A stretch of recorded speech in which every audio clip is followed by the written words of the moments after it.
Okay, so, I've never been a big comic book reader, but I've always liked Marvel characters.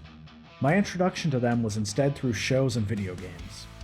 So I still remember when the Guardians of the Galaxy movie was announced, and how confused I was. With a possible exception of Rocket Raccoon, I never heard of this group, and just didn't understand why they were going to build a franchise out of a second, or third-rate group of superheroes. So imagine my surprise when I ended up enjoying these movies as much as I did. Now, we aren't here to talk about the MCU, but being that almost my entire point of reference to the Guardians of the Galaxy comes from the movies, most of my comparisons will be made to them. Now let's get to the game. First off, if you are playing on PC, save yourself the trouble and just use a controller. The game controls horribly with a keyboard and mouse. It would regularly decide when it wanted to accept or ignore my keyboard inputs, which can be really annoying when trying to dodge things, or trying to activate Star-Lord's jet boots, just to watch him fall into oblivion.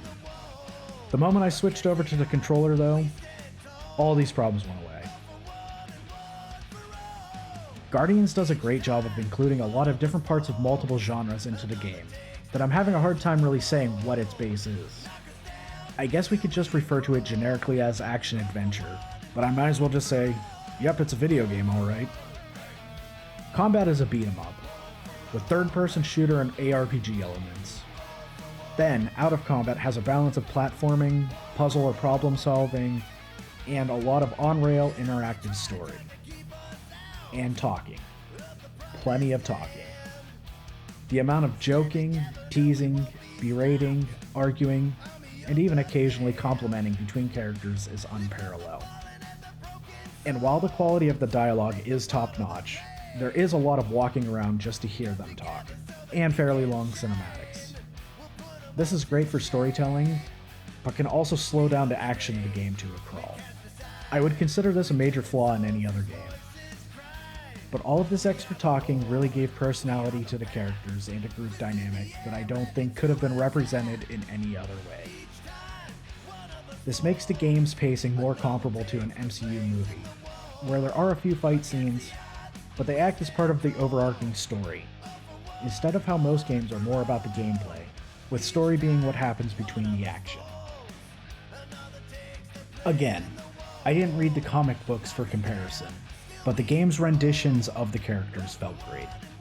I really liked how much less one-dimensional they felt. In the MCU, everyone but Gamora was made into lovable buffoons, which works for comedy purposes, but can really distract from making connections with the characters.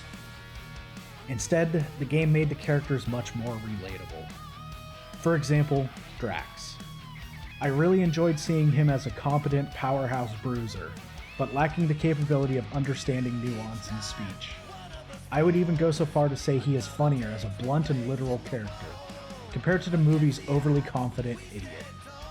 Gamora had a lot more personality as well, which I attribute to being more than just a plot device for Quill or Thanos. Across the board though, every character felt deeper, instead of just being tropes. Combat felt superb. Each Guardian has different unlockable attacks, allowing for a variety of options towards each combat encounter. Star-Lord unlocking elemental attacks only furthers the options of how to approach fights. There are also a couple upgrades to Quill's gear. While a few of these are the more standard, more health and faster shield regen stat upgrades, there are also charged shots and heat dissipation shots that allow for more versatile, customized gameplay. Then the visor mechanic feels like it was tailor-made for my meandering game tendencies. Allowing you to see through walls and color-coding points of interest, the visors are a fun way of showing interesting stuff to check out, while keeping screen clutter minimized. Most of the components used for making upgrades will come from the visor showing things around corners or under floors, and on the occasion, lead to different equipable costumes. While they are purely aesthetic, I really enjoyed Burning Bush Groot. If you are into the 80s revival that we can only thank Stranger Things for causing, I have some great news for you. Square Enix really went all out buying music rights, getting plenty of the decade's biggest hits. Then, to top all that off, they even made an entire album of their own original band, Star-Lord, for the soundtrack. While on a personal level, I've never been the biggest 80s fan, and hearing the same songs I've heard for the last 30 years doesn't do anything for me. But I have to give credit to how well made of a new wave of British heavy metal worship album Star-Lord was. And with the exception of the previously mentioned keyboard and mouse problems, my main issue with this game was the QuickTime events.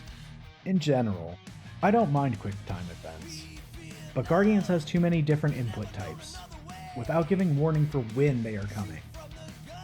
Reaction tests are fine, but one event will have you trying to mash a button, and then the next will be a timing test, then the next a reaction test. The graphic types are slightly different, but I wasn't able to differentiate between them until after seeing the event. I know changing up the types is to keep some sense of variety in the game, but it is poor game design if the first attempt of a QuickTime event is going to be failed, just to figure out which type the game was using. It also took me way too many attempts trying to understand what they wanted me to do with the move both of these within the circle QuickTime event, which of course had a long cinematic before each attempt I had to sit through that just added to the frustration. Slimy. Guys?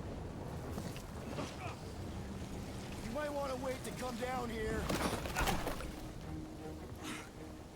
Oh, why the Flarkus is so deep? In a jam, boys? You think? Son of a schmack, reach! Sword will not work, woman. Find us a rope. Yeah, and fast. Where am I supposed to find a rope? I don't know. I'm sinking in jelly here. Well, do something! Like what? Flark.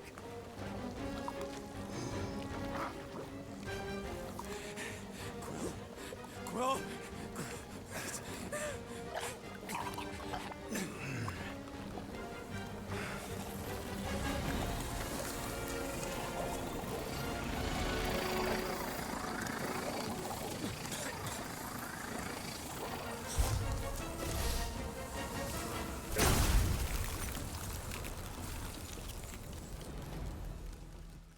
Then, on a personal level, my only disappointment with the game is the lack of co-op. One of my favorite parts of games like X-Men Legends or Ultimate Alliance was having other humans to team up with. And with the Guardians being a team, it felt like a missed opportunity. Then again, we all would have been playing as Rocket, so it saved plenty of sibling arguments about who gets to play as him. So, after 10 hours of gameplay, I am glad to say that Guardians of the Galaxy was a great addition to the Marvel Games library. The small gripes I had really are overshadowed by how well made the rest of the game is. Combat has a great ebb and flow of slowing for strategy and fast-paced action. The characters' representations are great, as is the group's interactions. Throw in just enough reasons to wander around and a massive 80s soundtrack that it really is difficult to find what boxes are left unchecked. Thanks for watching.